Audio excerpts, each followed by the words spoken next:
എല്ലാവർക്കും നമസ്കാരം. ഞാൻ ഇന്ന് നിങ്ങളിലേക്ക് അഡ്രസ്സ് ചെയ്യാനായിട്ട് പോകുന്ന വിഷയം ന്യൂറോ കെമിക്കൽ ഇംബാലൻസ്.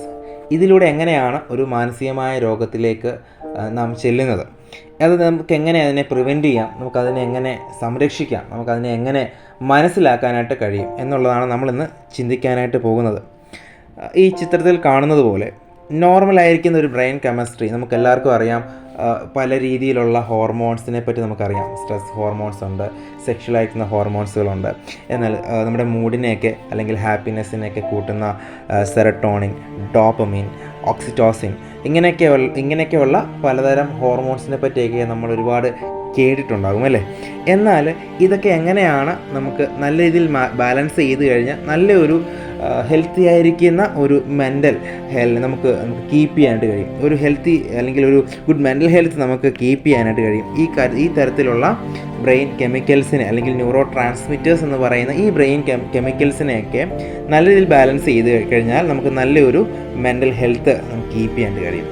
അതിന് പകരം അതൊരു ഇംബാലൻസ്ഡ് ആകുമ്പോഴാണ് പലപ്പോഴും ഡിപ്രഷൻ, ആൻസൈറ്റി, മറ്റു തര ഒരു ക്രോണിക് മെൻ്റൽ ഡിസോർഡേഴ്സിലേക്ക് ഇത് നയിക്കപ്പെടുന്നത്. അപ്പോൾ ഇതിന് പല കാരണങ്ങളുണ്ട്, നമുക്കത് മനസ്സിലാക്കാൻ കഴിയും. ഒന്ന് ജനറ്റിക്സ്, അല്ലെങ്കിൽ സ്ട്രെസ്, അല്ലെങ്കിൽ എന്തെങ്കിലും ഒരു ട്രോമ ആവാം, അല്ലെങ്കിൽ ലൈഫ് സ്റ്റൈൽ ഇഷ്യൂസൊക്കെ ആവാം. ഇങ്ങനെയൊക്കെ വന്നു കഴിഞ്ഞാൽ നമ്മുടെ ന്യൂറോ കെമിക്കൽസിൻ്റെ ഒരു ഇംബാലൻസ് സംഭവിക്കാനായിട്ട് സാധ്യതകളുണ്ട്.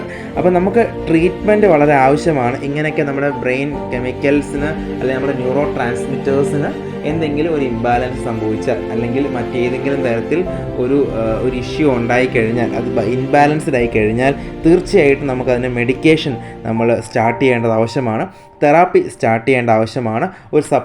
ഒരു മെൻ്റൽ ഹെൽത്ത് സപ്പോർട്ട് വളരെ ആവശ്യമുള്ളതാണ്. അപ്പം ഈ ബ്രെയിൻ കെമിക്കൽസ് അല്ലെങ്കിൽ ന്യൂറോ ട്രാൻസ്മിറ്റേഴ്സ് പറയുന്നത്, സെറട്ടോണിൻ എന്ന് പറയുന്ന ആ ഒരു ബ്രെയിൻ കെമിക്കൽ നൽകുന്നത് നമുക്കൊരു മൂഡ് ആൻഡ് ഹാപ്പിനെസ് ആണ്. ഡോപ്പമിൻ എന്ന് പറയുന്ന കെമിക്കൽ നമുക്ക് നൽകുന്നത് ഒരു റിവാർഡ് അല്ലെങ്കിൽ ഒരു മോട്ടിവേഷനാണ്. അതേപോലെ ഗാബ എന്ന് പറയുന്ന ഒരു ബ്രെയിൻ കെമിക്കൽസ് നമുക്ക് നൽകുന്നത് റിലാക്സേഷനാണ്, ഒരു കാമായിരിക്കുന്ന ഒരു മെൻ്റൽ സ്റ്റേറ്റാണ്. ഗ്ലൂട്ടാമേറ്റ് എന്ന് പറയുന്ന ആ ഒരു ബ്രെയിൻ കെമിക്കൽസും നമ്മുടെ ബ്രെയിൻ ആക്ടിവിറ്റീനെ ഇമ്പ്രൂവ് ചെയ്യിപ്പിക്കുന്ന, അത് ഫങ്ഷനബിൾ ആക്കുന്ന ബ്രെയിൻ കെമിക്കൽസാണ്.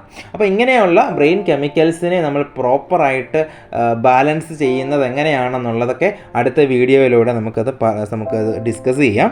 പക്ഷേ ഇങ്ങനെയുള്ള ബ്രെയിൻ കെമിക്കൽസ് ഇംബാലൻസ്ഡ് ആകുമ്പോൾ, അല്ലെങ്കിൽ പ്രോപ്പറായി ഫങ്ഷനബിൾ ആകാതിരിക്കുമ്പോൾ, അല്ലെങ്കിൽ ഏതെങ്കിലും തരത്തിൽ ഇൻക്രീസോ അല്ലെങ്കിൽ ഒരു ബൗണ്ടറി അല്ലെങ്കിൽ ലിമിറ്റേഷൻസ് അപ്പുറം അത് കുറയുകയോ കൂടുകയോ ചെയ്യുമ്പോഴാണ് ഇത് ഇംബാലൻസ്ഡ് ആവുന്നത്.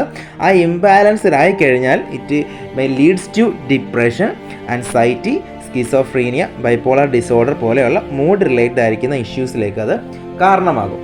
അപ്പോൾ ഇതാണ് ഇന്ന് നിങ്ങളുമായിട്ട് ഡിസ്കസ് ചെയ്യാൻ ആഗ്രഹിച്ച ഒരു വിഷയം. Thank you.